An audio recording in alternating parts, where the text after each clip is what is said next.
Hey guys, what's going on? Paul here. Welcome back to another Cardano video and an overdue video. This is the first of 2022, so happy new year to everyone watching, and I hope this is a great one for you and your families. So lots going on over the last week, doing lots of research into what's actually going on right now, trying to find out everything that's happening, talking to different projects, going to have some interviews coming up in the next few weeks with different projects that we'll hopefully see releasing on mainnet over the next while. Also, I've got my scooper running on the SundaeSwap testnet. I will have a section on SundaeSwap today because they put out an article about what to expect when they go live, and I'll talk through that as well as what we might expect to see and explain some of the points that are in that as well. Also, there's a few updates from other projects. I'll go through all of them. Timestamps will be below as usual. And let me know down below the type of content you want to see this year. So what you want to see more of, maybe what you want to see less of. And I'll try and tailor the content to that. I'll be getting back to more regular content next week as I'm moving office. I have a pod coming to my house, so I will have my office now sitting in my garden, so I will have no excuse for not getting regular content out here. So don't forget to share this out if you think others can benefit. Give it a like, and timestamps are below as usual for anyone who wants to jump to certain sections. So let's get into it.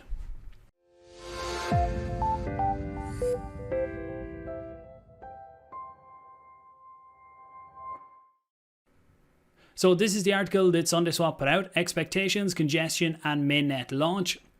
So I've seen some people asking, why are they already talking about what could go wrong or talking about congestion? And it just simply comes down to the amount of people that are interested in SundaeSwap, the volume they've seen on testnet, and currently Cardano parameters on the network are set fairly conservatively. So as we see DeFi really start to launch, then scalability really has to come into play here, as well as some of the Cardano improvement proposals that will optimize how transactions perform and how smart contract code works as well. So we'll go through some of that in a second. And you can see here that they say you can expect a very exciting announcement in the next few days. I would expect that to be the date for going on to mainnet. From what I'm seeing on the testnet now, things seem to be very smooth. The scoopers are working as well. All seems to be fairly stable. Compared to when things went live first, transactions were a bit slow. A few things weren't as smooth as they could be, but it looks to be coming together now, and we're just waiting to see when that launch date is going to be. With the ISO, people have been asking why they haven't got their Sundae tokens. The ISO will only start when they launch on mainnet. So as soon as that happens, you will start earning Sundae tokens if you're in one of the SundaeSwap ISO pools. Both of my pools are in that, and they're not full yet. I've got questions on, are my pools full and will I be setting up another one? But the current saturation level, or the level when a pool becomes full, is 67 million ADA. Currently there is 58 and 52 million in my pools, so still lots of room there as well. When the ISO starts, there will be a claim process for your SundaeSwap tokens, and I will cover that in a tutorial as soon as it goes live as well. So looking at the article here, they go through kind of how the network is right now, talking about some of these parameters and what can be improved in the future. So just picking out a few bits, and I'll leave the links down below for anyone who wants to go through it in more depth. So as I say, Cardano parameters are fairly conservative right now. So they did increase the block size by 12.5% just over a month ago now, which means you get a few more transactions into each block, which does help. Now, they can do that again. They can increase the size of the block, and I would say they probably will do that. Again, I haven't heard of a date or when that might happen, but that's one of the easy ways to help get more transactions through. But these things do have limitations as well, because the blocks still have to propagate across the network, and when you make the blocks bigger, they can take slightly longer, as well as increasing the overall size of the blockchain. So things like the Cardano improvement proposals, ones that were discussed in the last Cardano 360 as well, looking at the likes of reference scripts, will really help optimize and speed up how transactions are done, as well as getting more into them transactions as well for smaller sizes. And you don't have to have transactions that are just spending a UTXO in order to use what's in it. You can just reference it or read it and actually use that value then in your own transaction. So they're saying here that during the testnet, they noticed a large backlog in processing user orders. So this was when, I would say this was back towards the beginning when it launched first, and there was a huge inflow of users into it. And potentially we're going to see that when we go on to mainnet as well. And to me, it's actually, I'm not exactly sure how it's going to go on mainnet, because From what I read with the taste test for SundaeSwap and what I covered in one of my previous videos talking about my understanding of the taste test, which is how they're going to set the price, there will be no trading for the SundaeSwap token on day one. So that alone should take a big volume of users out so that they're not rushing in on the first minute trying to get the best price for it. So the taste test will run for 10 days and I will put the link to that video below if people want to check it out. So hopefully things like that will kind of smooth out the users that are going to come into this, because it's like anything, when something launches first, there's going to be a huge inflow of users trying to get in at the very start, and then that starts to level out. And what they've seen on testnet is when things level out, everything seems to be working fairly smooth, but it's when you get that huge rush of volume. It's like when we get the NFT drops on Cardano, you see how the network starts to slow down in terms of the number of transactions that can go through because blocks are getting full. So I'd expect something similar to that when things launch. So they say they launched, or they tried a test on the mainnet as well on December 18th. So they are in discussions with IOG. So IOG are watching closely to see what needs to be done, what improvements need to happen. And there's actually a Cardano DeFi alliance as well, which I'll talk about in a second. And IOG are now getting involved in that and in close contact with them to see what the projects actually need in order to go live and what they need to help them optimize the network as well. What they're talking about here is the barrier to entry on mainnet, so people don't have to go in. These are reasons they think that the volume could be even bigger when they get onto mainnet. So there's a lower barrier to entry because you don't need to go in with a faucet or anything. You already have your wallet, you have your ADA or your tokens that you want to send. Greater incentive to participate in the DEX because you're using real funds. Potentially being in early for certain tokens can get you better prices as well. There is the risk as well that's involved. So when you're getting involved in this and you're using real funds, make sure you know what you're doing. Go and try out the testnet as well to be used to the process and how things are going to work there. This one, SundaeSwap DEX must share the network bandwidth with other launching protocols. So that's what I was saying as well about there's going to be a lot more protocols running on the mainnet as well. So this part here saying about it may take days to process. So I've seen people taking this and blowing it out that SundaeSwap transactions are all going to take days. But if you look at the testnet now, things are going smooth. Generally 1 to 2 minutes transactions are complete and the swap is done over there as well. So this would be in extreme circumstances. So say you have a really low slippage on what you're willing to accept on the price. So you put through your order, but someone else puts through their order a split second before you, and they go in and they move the price where it then goes outside what your slippage price would be. So then your order sits there and it waits, kind of like a limit order. It will sit and wait for the price to come back down there. And if the price does come back into the zone where you are willing to pay that price, then it will execute the order. So that could potentially take days, could take weeks. You don't know, because with limit orders, they're always there, but you always have the option to cancel that in the SundaeSwap UI as well. So this was, although we expect the backlog during the first days of the protocol, so yeah, even during the first few days, I wouldn't expect them 1 to 2 minute transactions. Potentially it's going to take a bit longer because of the volume that's going to be there and basically the fighting to get into the first few blocks. But as things smooth out, I would expect things to get a lot better then as well. And look, when the scaling solutions come in, that's going to really improve the user experience here as well.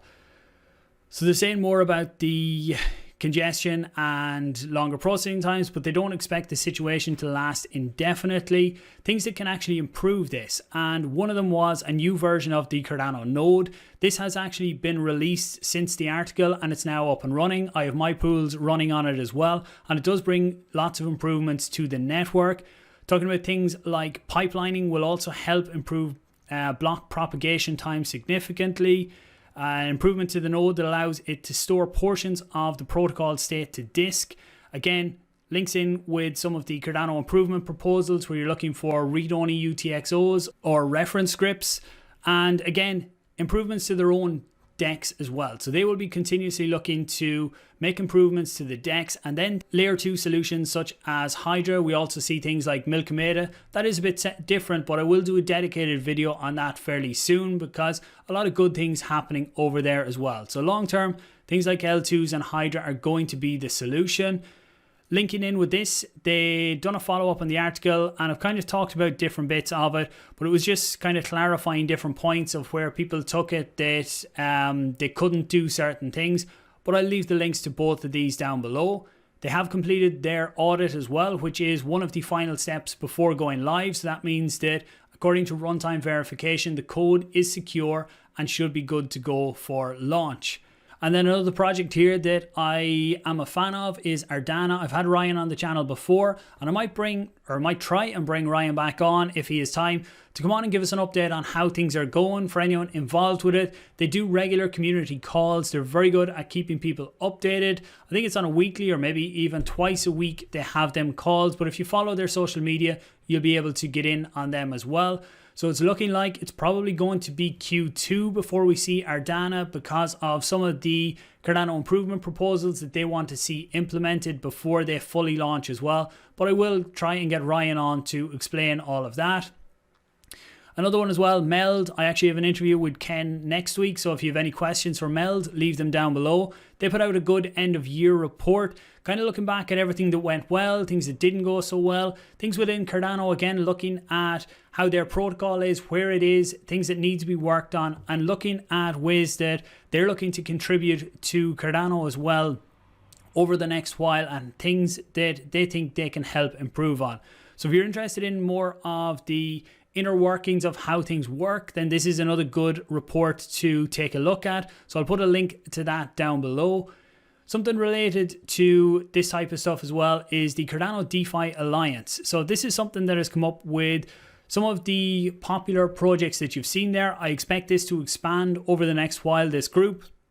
And they're going to be looking at what is needed on top of Cardano, what improvements are needed to really help DeFi bloom on top of the chain. So there was another article, do I have it here? So the Cardano DeFi Alliance and IOG combined forces. So I've heard that Charles had a meeting with them last week, as well as some of the top guys from IOG. So they're all going to be working very closely over the next while to make any of the improvements that are needed. So when these projects are finished up with their own protocols, what is needed to take them to the next step. So hopefully we'll start to see the benefit of all that over the next while, and as I bring projects on, maybe even be able to get some of the projects from the DeFi Alliance on for a group call at some stage to give us updates on how their individual projects are going and what is the common ground that they need to work on going forward. So then another DEX that I touched on recently and actually showed a demo of it was Wingriders. So again, this is on testnet, and if you're looking for more of an understanding how things are working, then you can check out this blog post as well. They've started to put out a few of these regularly, so you can see they go through the transaction speed and how their DEX is handling it, some of the different factors as well. So again, if you want to up your knowledge on how Cardano works, then that's a good one to check out. Charles as well done an hour-long whiteboard video talking about, we'll basically talk about everything from how things have been set up, why things are set up in certain ways, what we can expect in the future. So again, I'll leave links to this one down below for anyone who wants to check it out and hear directly from Charles on what's going on. So we also seen Liquid Finance done an airdrop for people who were involved in their Discord from the earlier days. And you can see it is now trading on Muesliswap, which is a DEX that is running on the mainnet. Now, it is an order book DEX rather than an AMM DEX, which something like SundaeSwap is going to be, or Wingriders as well. But you can see here that currently the tokens are trading for about 41 ADA. So there's currently an order there. If you had 15, you could sell them for 41 ADA each. The airdrop that people got was 193 Liqwid tokens. So it's a good incentive for people to start getting involved with projects early, start supporting projects early. This isn't something that people were expecting when they got involved early, but I'd say a lot of people are going to now be looking for the early projects, getting involved in their communities as early as possible in case there are future airdrops like this for other tokens as well. Because with the 193 Liqwid tokens that were dropped, then that's a very nice sum of ADA right now on the market. So as well, Muesliswap, the volume on Muesliswap really seems to be going up right now. You can see DeFiLama, which tracks DeFi across different protocols, has added Cardano, and currently Muesliswap is the only one on there. So if you look at it here, they have just under $1.6 million total value locked. And if you look over the last day, up 8%, change up 41% over the last 7 days. So growing all the time. Great to see. And as we see other protocols coming out and other projects start to trade, then the locked volume here is going to really grow. I'll leave a link to this down below because it's probably a good one to bookmark to see how things go over the next while, because I expect this to really grow throughout this year as well. So looking at the charts, we'll only spend a quick minute here, but currently with Bitcoin, for me, $40,900 is a hugely important level. If we fail that, then realistically we're looking at the low 30s as the next major support, or the next trending zone I'll show you here in a second. So you can see right now we're holding this. This is on a 4-hour chart. If we look on the daily, and I'm starting with Bitcoin because right now a lot of the market is looking to Bitcoin to see what it's going to do. So far we're holding up at this support. Brief wicks down below it yesterday, but right now holding okay. So the reason I look at this 40,900 level is because if you zoom right out here, you can see when we tried to get past this the very first time, this is the level that we got our resistance at. Finally broke through it with a really strong push to the upside. Again, when we were coming back down through it, it was a huge volume that brought us down through it. Then it was resistance once more, resistance here. Again, we had resistance in around this area before breaking through. Then it flipped to support there, and hopefully it holds as support here. If we don't hold support here, then the next levels I look at are down here around that $31,000 level. I'm not going all bearish yet. I'm waiting to see how this plays out before I make decisions on what I want to do. Obviously, the ADA price isn't looking great right now. We were starting to get some support in around this 120. On the recent dips of Bitcoin has pulled us down further. So again, I'm watching the Bitcoin chart to see how that's going to play out. In terms of ADA on its own, we need to start seeing things launching on chain before we're going to see the really big run for ADA on its own.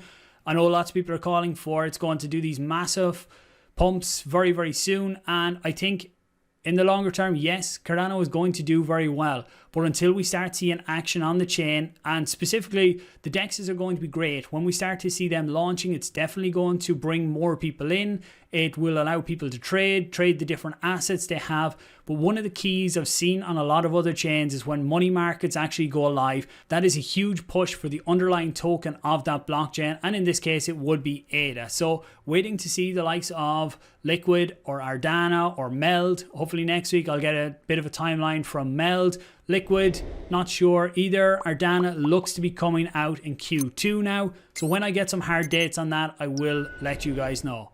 So look, I hope everyone has got some value from this. If you have, please share it out there. From next week, I will be getting back to more regular content. Thanks for watching, guys. I will talk to you soon.